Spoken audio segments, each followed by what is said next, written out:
This is r/DnDStories. Now let's get into it. Now we've got a rather long one-off here.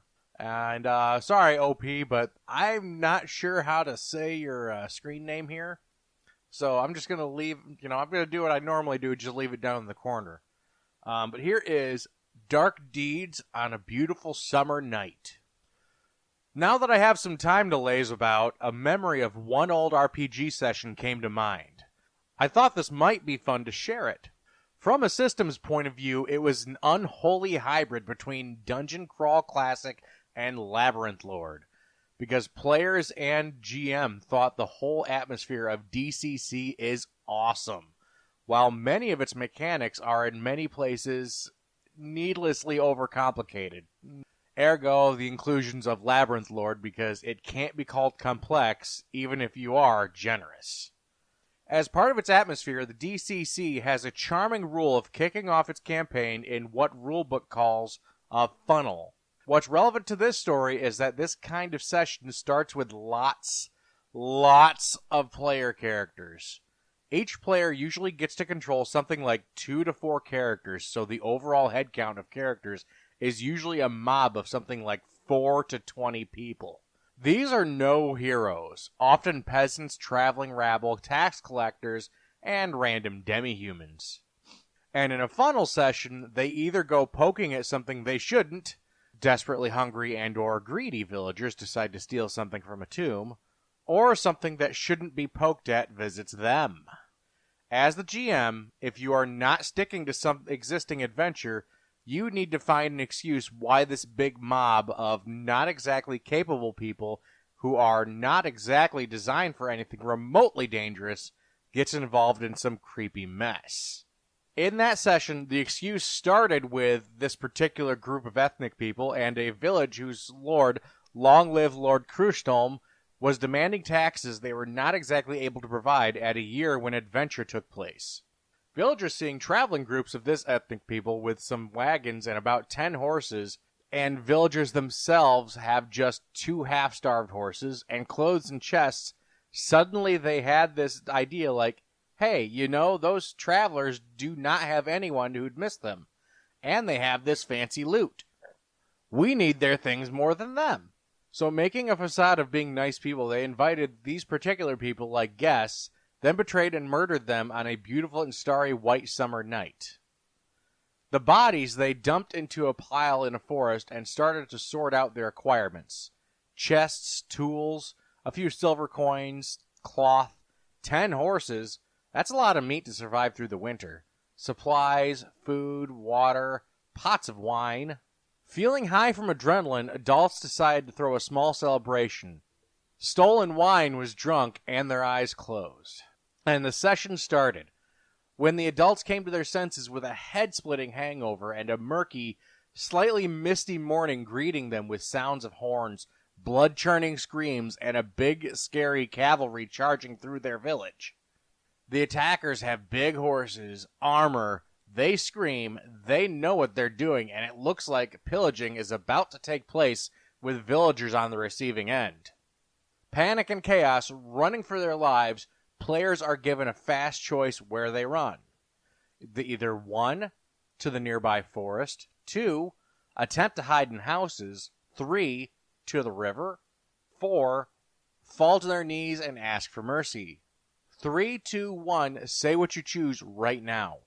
Whatever they choose, on the way we all got to witness that some abnormal occurrings are taking place. 1, human or cow-sized blobs of strangely refracted air. 2, places where land is bobbing like a water ripple. 3, mundane objects like pitchforks or stones hanging in air, spinning in the air, glitching like it's the ring. Some blobs are stationary, some seem to be homing to people if those are nearby. The first casualty with people who run into the blobs, victims fold into themselves strangely, seen in refractions of the blob as reflections of their past, future, and present, and then they just disappear. Based on where the player chose to run, we now had the party split in 2. 1, half of the party was summarily caught by shock cavalry. 2, half of the party ran away into the forest. Party 1. Is it game over for 1? Nah. Those cavalry, dozens of knightish-looking dudes with black swans on their helmets, in chainmail, black surcoats, red fist-sized symbol of burning wheel drawn on surcoats next to their hearts, are here not to kill villagers, but rather to conscript them. They are clerics of the Sleeper, a god from the Order Pantheon, and they are on a mission from their god to end the source of these refractive blobs. Strangely, they mentioned that these blobs started to appear 5 years ago. They go to purge Nest Chaos Worshippers, and they need meat shields. They go to purge Nest Chaos Worshippers, and they need cannon fodder. They go to purge Nest Chaos Worshippers, and they need brave and faithful folk who would wade into darkness and know the lay of the nearby woods. While death awaits cowardly deserters via wheeling and burning, those who would participate in smashing unholy heretics are kindly allowed to do some proper marauding. To villagers, that means maybe profit, and perhaps more money to pay taxes to the Lord. Long live the Lord Cruchdome! Disturbingly, villagers can't find their children around. Clerics say it might be the doings of chaos worshippers. The main body of the sleeper forces finally arrive, the infantry.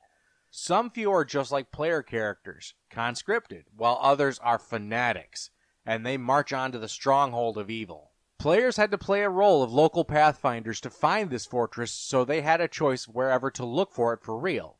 Or maybe try to lead the knights into the swamp and then maybe attempt to either run away for good, or maybe even attempt to find those chaos worshippers to maybe curry favor with them. In the end, players decide to stick to Crusade. It sounded more interesting to them, not to their characters. When they pass near where they piled the bodies of their victims, bodies are not even there anymore. Refractive blobs and other abnormal anomalies are, at this point, a recurring, if a bit of a dangerous, feature of the landscape. They occur at least once per 100 square meters. In short, the world seems kinda broken. In a few days, they arrive at the Stronghold of Chaos, which is a godforsaken wooden stronghold at the slope of a mountain with quite an assortment of buildings inside. It seems like cultists had mounted scouts and they managed to get to the stronghold and raise the alarm. The bell is ringing, gates are closing. Players are getting ready to participate in the assault. Party 2. The other half of players who ran into the forest kept running on and on. They caught their first encounter, a chase, where they stumbled upon and got a bunch of dog-sized rats on their heels, with head-sized blobs stuck into their furry bodies running after them, glitching like it's the Ring. They managed to lose all the rats with time except for one. Then they thought that running away from a dog-sized rodent is a bit stupid, so it was mobbed on and finished with sticks and pitchforks. Taking a breather, they look around. Refractive blobs and other abnormal anomalies are at this point a recurring, if a bit dangerous, feature of the landscape. They occur at least once per 100 square meters. In short, the world seems kinda broken. I feel like I said that already. One of the players, a proper murder hobo that makes me proud, was bent on looting something from a slain rat, and his character suffered for it by touching the blob. The blob stuck onto his arm, dissolving it, yet attaching instead of it. The character was down in pain for a few minutes, but after the ordeal was still relatively alive, minus one hand for holding stuff, and on the plus side, a weird headache-inducing vision of events a few seconds into the future or into the past. Other characters waited to see whether this thing is infectious.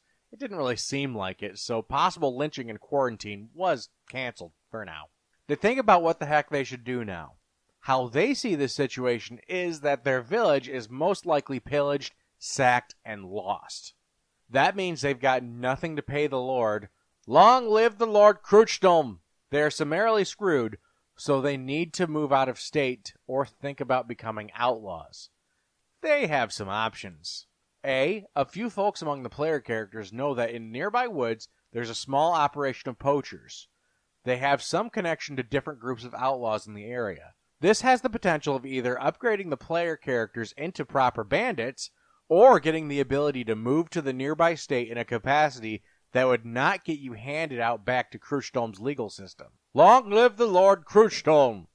B, or there is this massive, like 1.5 of the normal man's height, Maihi, who's having a woodcutting operation that is dealing with Wecklanders, sending big, strong, massed pines down to the river to them. If you go as far as Weckland cities that deal with naval trade, you would be out of the grasp of Cruchedom. Long live the Lord Cruchedom! If you want to go full Navy, perhaps the life of a pirate. If you want to go full Navy, perhaps the life of a privateer is not out of the question here, too. Or C, return to the village and get a look at what's going on there. But there is a risk of getting caught by pillagers. The players want to go with A, so poachers it is. Walking takes quite some time. The player character with the blob hand can see in the corner of his eyes shadows of the people they offed a night before, but does not tell about these visions to his comrades, because he's afraid they might see him as cursed. Superstitious folk can be crazy and might stab first, ask questions later. He knows that well himself. He's one of those. It was the player's idea not to tell the others, so even if they all heard of it out of character, we rolled with it as if we knew not of it. Basically, just like we've handled splitting of the party. Apologies about the abrupt ending here. This video ended up being a little too long, so I had to split it into two. But if you want to catch part 2, make sure you like and subscribe, and share this with your friends. Why not? Let's get some more people on here.